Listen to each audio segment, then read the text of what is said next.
Nicolas Marié, bonjour. Alors, on est au Club Ciné de Lecate, à Voix d'Étoile. Mais vous, votre truc, c'est rentrer avec poney pour tout. Parce que je suis 1m70 et c'est compliqué, un cheval, j'arrive pas à monter dessus. Avec le poney, c'est beaucoup plus pratique. Et vous Et puis moi, j'ai l'esprit, tu vois, j'aime les animaux. Donc, j'aime pas leur faire trop d'efforts. Et qu'effectivement, c'est un animal à 6 pattes, je le supporte, je l'aide. Moi, c'est un copain, le poney, pour moi.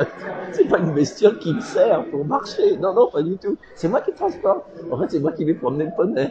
Alors, je parle à un président du jury des longs. Oui. Alors, poney, mais long quand même. Des longs métrages pour le doublage voix, ouais, c'est à peu près ça. Et non, justement, c'est pas du doublage. Ah, Eh ouais, c'est quand même la grosse différence. Mais c'est une notion que je me suis fait, comment dirais-je, je suis pas sûr que je savais si ça avait été le doublage, mais quoi que, mais c'est une notion importante. Est-ce que vous en faites, Oui, bien sûr, j'en fais avec plaisir, j'adore ça. J'adore ça. Non, mais là, c'est de la création de voix, c'est pas exactement le même principe. C'est-à-dire que là, il n'y a pas d'image, le travail n'a pas déjà été fait avant par un autre acteur, ce qui est le cas dans le doublage. Ouais. Et donc quelque part, il faut que l'acteur invente quelque chose, ou en tout cas impose sa personnalité de manière à ce que l'image se fait après. Alors, vous êtes la voix américaine d'Albert Dupontel, est-ce que je pourrais être Dwayne Johnson? Albert ne veut que moi pour faire sa voix américaine. Il en est très content. Et il adore le doublage. Alors, plus sérieusement, moi je vous ai connu depuis un certain temps, dès les premiers films. Vous avez fait le premier film, je suis plus sûr. Vous étiez dans... Ouais. Oui, oui, bien sûr. Pour être sûr. Non, mais ouais, on s'est rencontrés il y a 35 ou 40 ans, alors qu'il n'était pas encore acteur. Enfin, il commençait juste, c'était sa première expérience de théâtre. Et en fait, il était en 5e année de médecine. Ouais. Ah oui, c'est vrai. Ouais. Et on s'est rencontrés dans sa première expérience de théâtre. C'était l'Avare, je faisais Harpagon. Ouais. Et le metteur en scène avait trouvé cette brillante idée de rajouter à Harpagon 2 sbires. Ouais. Pour faire peur. Voilà. Et Albert était un des 2 sbires. Donc vraiment, c'était sa toute première expérience. Et puis l'un comme l'autre, les partis pris du metteur en scène nous avaient pas enchantés. Donc on s'était retrouvés très vite là-dessus. Et depuis, on s'est jamais quittés. Donc, mais vous avez une vie en dehors d'Albert? Aucune. Aucune. Mais on est ensemble. Voilà il faudra pas le dire. Oui, voilà, c'est le scoop. Non, mais en ce moment, c'est le truc qu'il fallait, merci. Donc, vous faites du cinéma, vous faites du théâtre aussi. J'ai pas moins de respect pour les acteurs que pour les comédiens. Mais si je fais une distinction, j'en parlerai à mon rabbin, il y a sûrement un truc. Il y a pas si. Il y a une différence quand même, mais très vite les acteurs qui font les deux, comment dire, s'adaptent. C'est un support un peu différent. Au théâtre, en général, si vous travaillez bien, vous travaillez dans des grandes salles, il faut passer le 10e rang. Donc en termes d'expression, il faut plus d'énergie et puis il faut aller un peu plus au charbon. Il faut élargir les choses davantage. Au cinéma, c'est différent. Au cinéma, on filme la pensée. Et ouais, mais du coup, c'est complètement différent. C'est une œuvre télépathique. Ouais. Très bien. Le titre, je l'ai, putain. J'ai le titre, c'est bon. Salle de poney, yes. Alors, ouais. Et donc, le théâtre, vous aimez bien les deux pareils ou les deux différemment? C'est comme sa femme et sa maîtresse. Ça veut dire quoi, les deux pareils ou les deux différemment?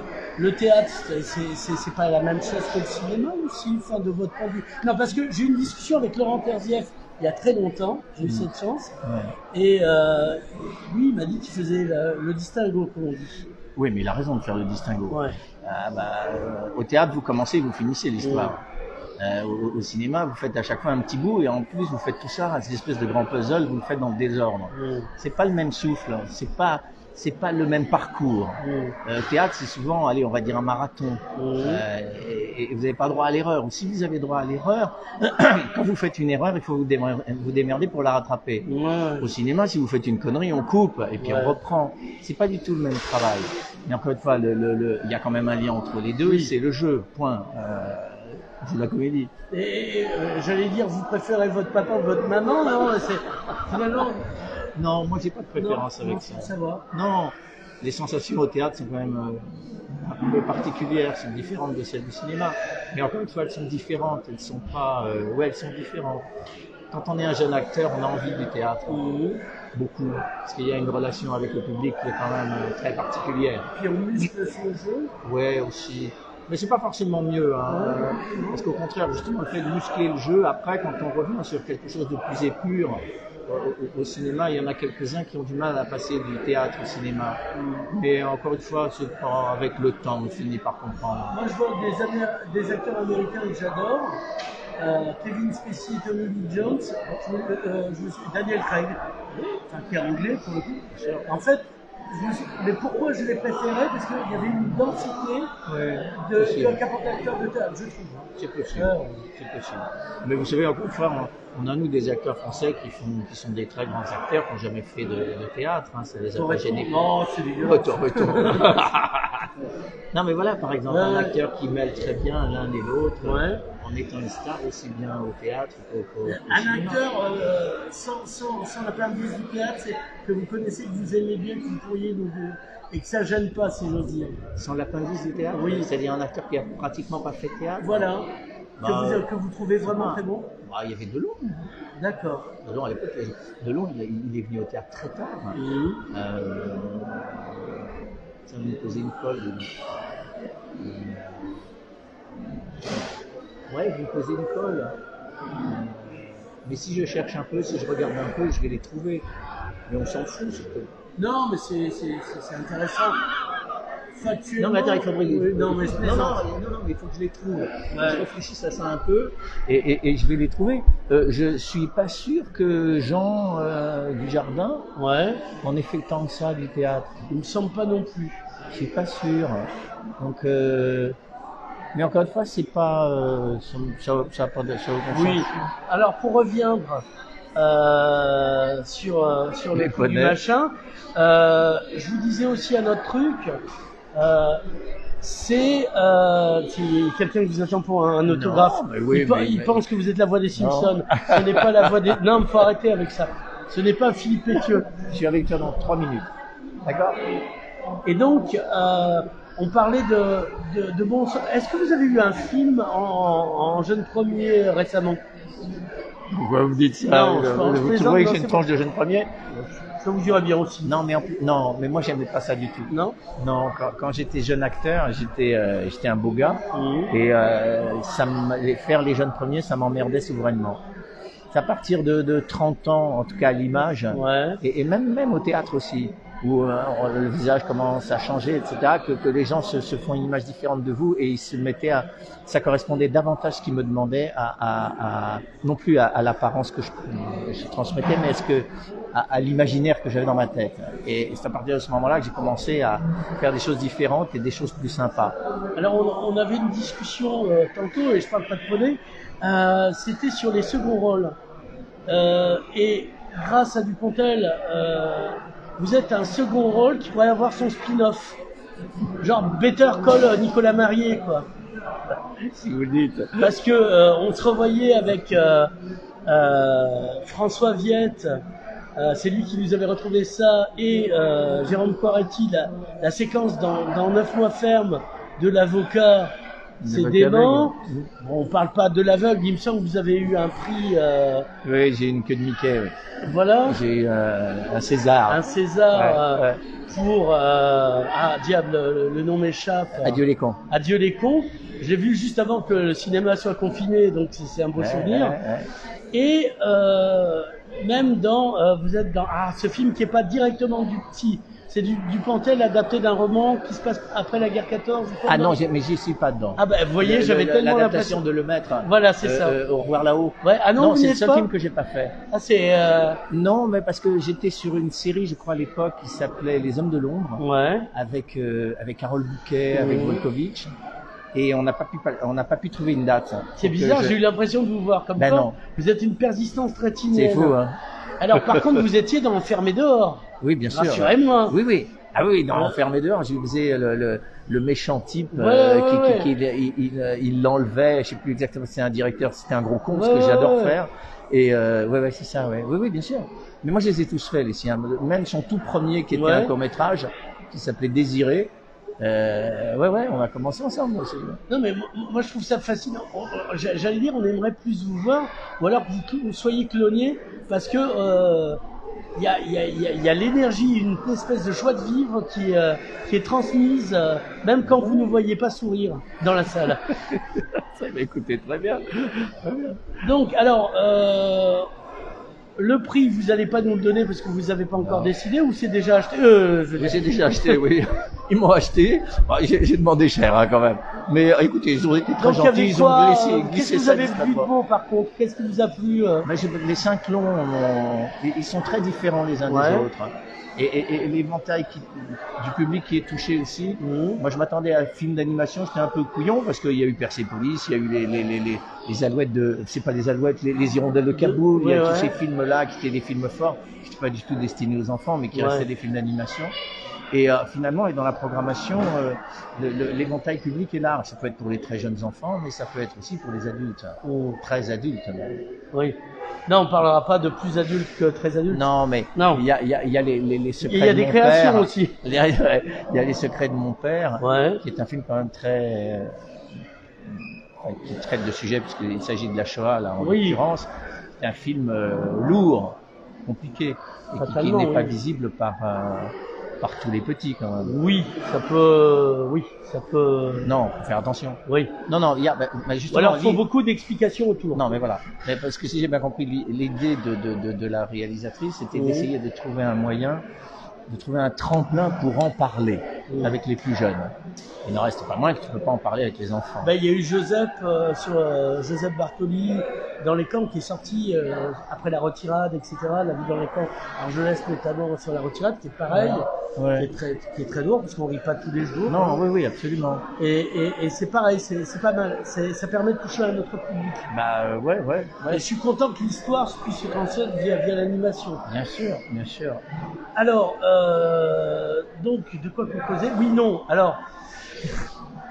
Vous avez vu ça, puis autre chose? Non, j'ai vu ça, mais on doit passer du coq à l'âne. Ouais, c'est pas grave. Les quatre autres sont là, on est plus dans l'univers de la toute jeunesse, de l'enfance. Et non, moi je les ai découverts et ces quatre, il y a le petit Nicolas, mais il faut que je fasse attention parce que les titres je m'en souviens pas. Mais il y a un Youkou dont je ne me souviens plus du titre. Il y a trois petits contes qui sont aussi très sympas. C'est le pharaon, le prince, je sais pas quoi. Et puis il y a celui qu'on a vu hier matin, c'est Patty ou je sais plus, enfin peu importe. Et les quatre, Patty, c'est ça. Mais Patty plus il y a quelque chose encore après. Enfin moi les titres. Gage Patty. Non, pas Samuel, vraiment. Non. Alors justement, on se soulignait ça, mais il y a des noms qui est difficile quelquefois de porter. Ah oui, certainement. J'ai été un des premiers à leur dire, mais pourquoi vous prenez Patty? Et en fait, ils n'avaient pas percuté du tout ça. Donc, j'espère que pour eux, ça ne sera pas un problème. Parce que là, c'est PA de TIE. Oui, d'accord. Et donc, à l'image, en tout cas, il n'y a pas, mais à l'écoute, ça fait bizarre, quoi. Donc, un film d'animation là-dessus, si les gens ne voient pas le titre, s'ils ne voient pas ce qui est écrit, enfin, s'ils voient ce qui est écrit, tout va bien. S'ils ne voient pas ce qui est écrit, ça peut porter à confusion. Ah oui, parce que là, maintenant, c'est quand même rentré dans le cerveau de tout le monde. Ouais. Ça fait perdre la tête, mais c'est rentré dans le cerveau. Ouais, non, mais absolument. Je vais vous effondrer, là. On va le perdre. Non, je reste là. Parce que lui, il me voit, je vais rouler sur le canapé. C'est moi qui fais. Alors, c'est mon psychanalyste. Bonjour, Nicolas Marie, vous êtes psychanalyste. Ma mère m'a pas allaité. Qu'est-ce que vous voulez que je vous en dise? Non. Alors, on va terminer vos projets actuels. Une pièce de théâtre, un film. Ouais, mais il faut être très prudent avec les projets. Ouais, vous avez raison. Non, tu sais, j'avais un bombardement avant, bien sûr. J'ai ma prof d'art dramatique qui disait on n'est pas sûr d'avoir le rôle tant que la dernière représentation n'a pas eu lieu. Ouais. Donc non, oui, si il y a un projet, il y a plein de projets de cinéma ou mais celui-là il est tourné. Il est fait, il est fini. Ouais. Comment ça s'appelle? Second tour. D'accord. Celui-là il est fini.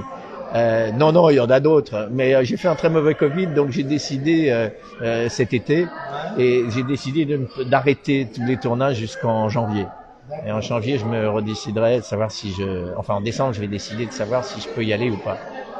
Ça m'empêche pas de faire de la synchro, des trucs, des machins comme ça. Mais pour le reste, je fais gaffe. Et un très joli projet, mais alors là aussi, je sais pas si je vais le faire. Non, ouais, ça changeait rien. Moi, j'étais vacciné. Hein. Ouais. 3 fois. J'étais vacciné 3 fois. Ouais. Ouais. Non, une vraie saloperie. Moi, j'ai fait, c'était pas un AVC, mais j'ai fait ce qu'on appelle un AIT. Et c'est là qu'ils ont découvert que j'avais le Covid. Et il se trouve que cette saloperie vous distribue des thrombus dans le corps humain. Et là, entre autres, il y en a un qui s'est foutu dans le cerveau. Heureusement, il n'a rien bloqué. Donc, il n'y a pas eu de thrombose. Et 3 semaines après, j'ai cru faire une crise cardiaque. Parce que cette saloperie m'avait déclenché une myocardite. Donc, mais depuis, j'ai des moments de fatigue abyssale. Donc j'ai dit non, stop, j'arrête là, il faut que je me calme. Et donc encore une fois, je recommencerai que. C'est vrai qu'à 10 ans quand même, c'est embêtant. Donc voilà, non mais pour le théâtre, j'ai un joli projet, mais encore une fois, je sais pas si physiquement je vais jouer ça ou pas. C'est de reprendre la pièce qu'avait écrite Samuel Benchetrit, et c'était la dernière pièce que Trintignant a jouée avec sa fille, avec Marie. Ça s'appelle Comédie sur un quai de gare, qui est une très jolie pièce à 3 personnages. Et on a fait une lecture ensemble là le mois dernier. Mais j'ai dit, écoute, je te donnerai la réponse définitive en décembre si je sais que physiquement je tiens le coup ou pas. Ah oui, il y a ça. Et puis abattu uniquement. Parce que ça peut reprendre en fait ce jeu. Le Covid. La 5e vague, c'est plus la nouvelle vague ni la nouvelle. Ouais, c'est jamais. Non, c'est très emmerdant ce truc. Très con, très con. Nicolas Barrier, merci beaucoup. Ben, je vous en prie. Et on vous souhaite de ne pas l'attraper. Ouais, voilà. Comme disait la jeune mariée. Merci.